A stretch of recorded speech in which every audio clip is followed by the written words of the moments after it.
Get ready for the Joe Morley Sports Show. Hello, folks, and welcome to the Joe Morley Sports Show. I, of course, am Joe Morley, and today I want to talk to you about the NFL schedule release show that was on ESPN and a couple of the primetime games that we're going to see this year. So, yeah, are you excited? The NFL season and schedule is out, and we can know exactly what we're going to look forward to. But first, let me get some of this. If you are new to the program, I invite you to check me out on Instagram, Facebook, YouTube, Twitter, or email me at joemorleysports@gmail.com. I post daily and give you content that hopefully you enjoy. You can hit me up for questions, interact with me on there. And also remember to share the word about the Joe Morley Sports Show. You can send my podcast to your friends, family, send them to my Instagram page, have them connect with me. So that way the word's getting out and when our show can continue to grow. And okay, so with that out of the way, our business is now out of the way. Let's get down to the schedule. The schedule came out Thursday night. ESPN wanted to do a big old show. They planned a 3-hour show. I don't know what you need a 3-hour show for, but anyways. So they're going to start at like 5 p.m., right? Then the NFL comes out and they're like, for the first time ever, we're going to have the teams announce their own schedule. And they could do it maybe 30 minutes before the show, before the ESPN shows the show of the schedule release. Well, doesn't that put a damper on whatever ESPN was like planning on doing, right? Doesn't that make their show like, why would I want to turn into the show now? Because I could just go to my favorite team. I mean, if you're a 49er fan, if you're a Cowboy fan, a Raider fan, a Giant fan, Jet fan, whatever, a Lions fan, you can just go to your own team and find your schedule right there. I mean, how many other games are playing? You don't really care unless you're a big NFL fan. If you're like a fan of just the NFL combined, then you really care. Like, oh, I'll look at week 1, I'll look at week 2. But if you're just a fan of the team, you're just going to go to the team one. So that took a lot of damper away from the ESPN show. But, you know, me being a football fan, I went on there and I went on to the Instagrams. I went on to the Facebooks of all these teams. And, you know, some teams were very creative. I'm not sure how many teams you actually went out and watched.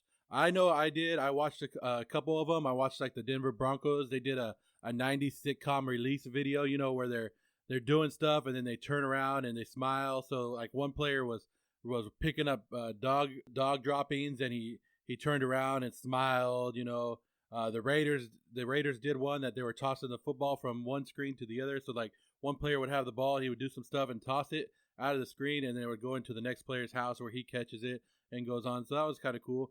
The 49ers did some weird robotic 3D printer crap with some classical music.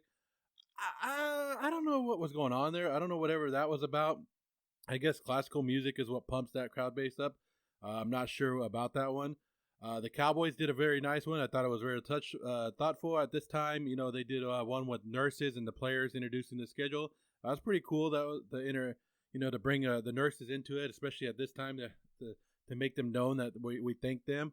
So I recommend checking those out. Well, maybe not checking out the 49er one.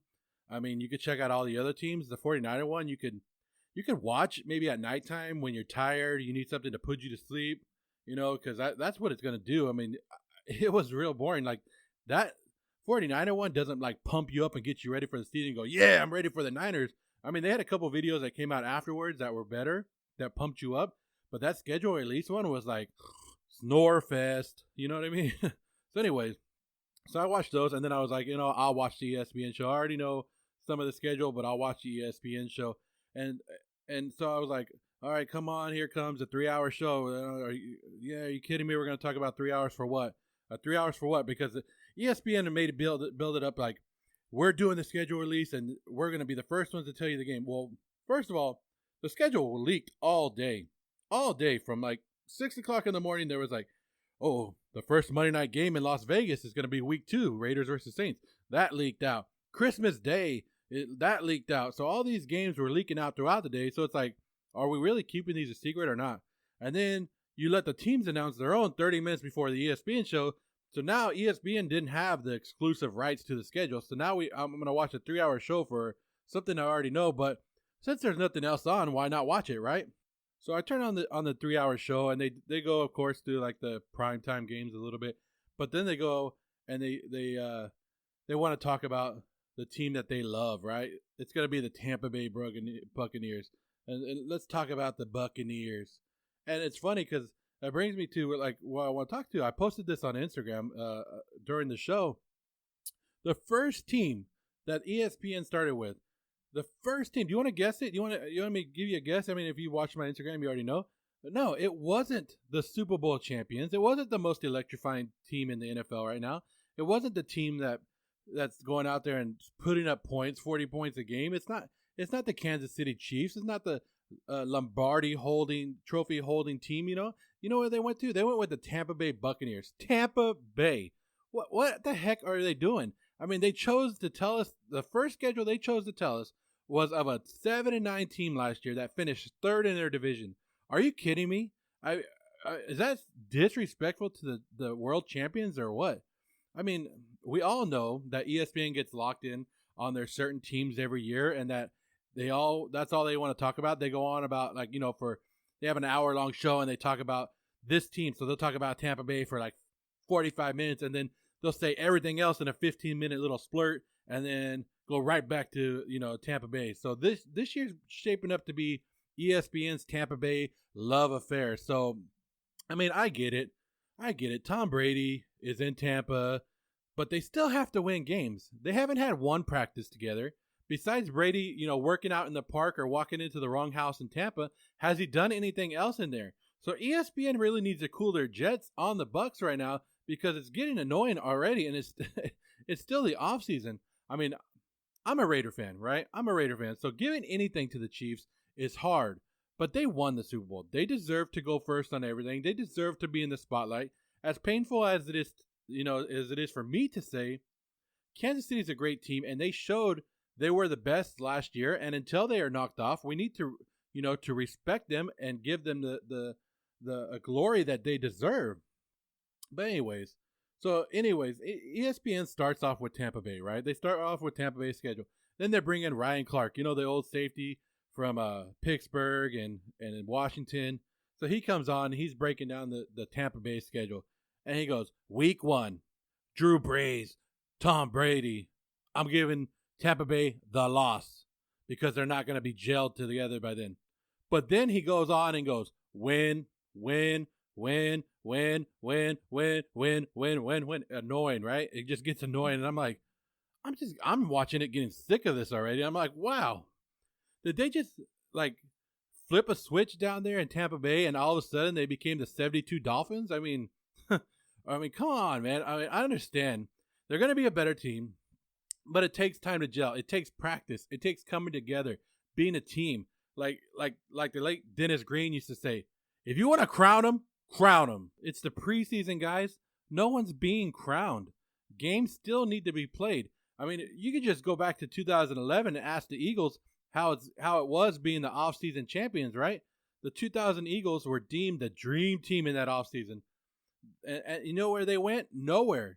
They were 10-6 in 2010. And then they formed that dream team, and they brought in all these free agents, brought in all these guys. And guess what? That dream team finished 8-8. Andy Reid spent one more season in Philadelphia, and he was ousted. He was gone. So being a dream team in the preseason, winning the preseason or the offseason, ain't going to get you that trophy, okay? So cool the Jets. If you're a Bucs fans and you want to hang your hat high right now, go ahead. But until the Bucs can show it on the field, I'm not crowning them. I'm not saying that they're the best in their division. They have to show me something first, and they haven't. Right now, they're still the third best team in their division. I mean, unless you can knock the Saints off and be something, you're nothing to me right now. So that's enough about the Bucs. So what I'm going to talk about is the scheduling and what kind of gets to me about the scheduling.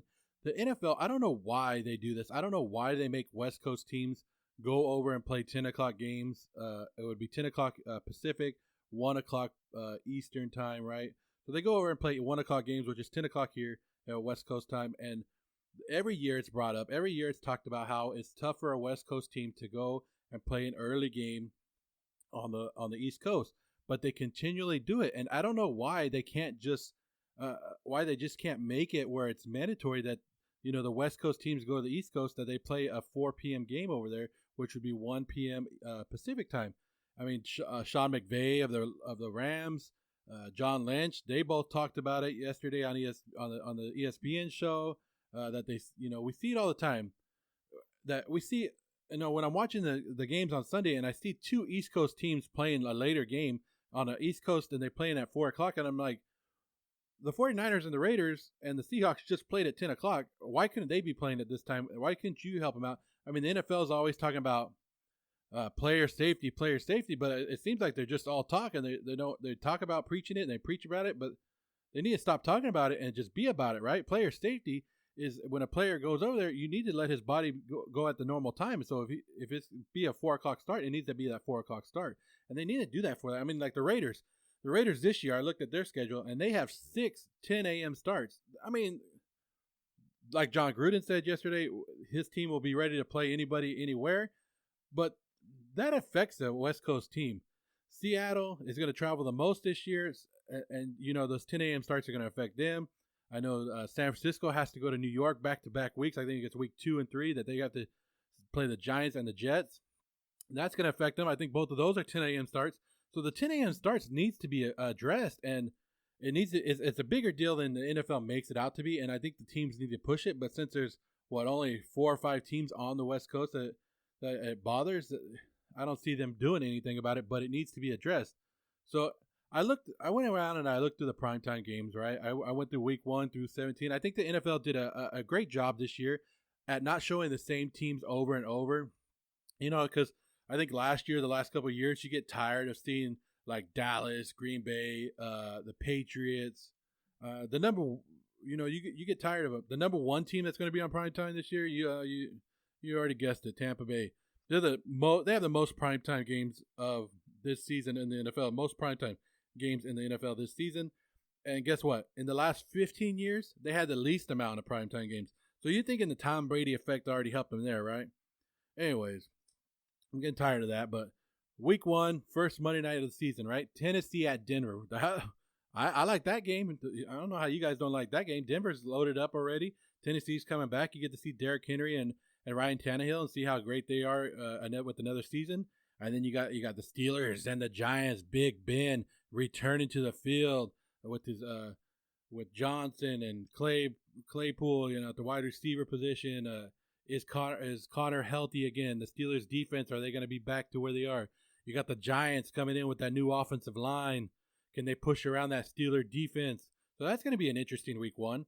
But of course, week 3, Monday night, very, very, very nice, huh? Those ratings are going to be through the roof. This game, Chiefs versus Ravens, 3rd week, Monday Night Football. Wow, that's going to be the game, right? And then, I like the Saints, but, you're going to have to get used to seeing them because they're going to have some primetime games right in a row. They're going to be like, I think week 2, they're Monday night. Week 3, they're Sunday night. Week 5, Monday night. Week 9, Sunday night. And then they play on Christmas Day, which is a Friday versus Minnesota. So you're going to get used to the Saints on primetime. I'll break down each week and team in other episodes. I just need you to know that the primetime schedule looks really good. Heck, even the Bengals get a primetime game this year. I would also recommend turning off ESPN, probably for the rest of the year into the season, unless you're a Buccaneers fan or a Tom Brady fan, because it's going to get gross. Maybe even like kissing gross, where you got to like cover your eyes, I hope you guys enjoyed this episode.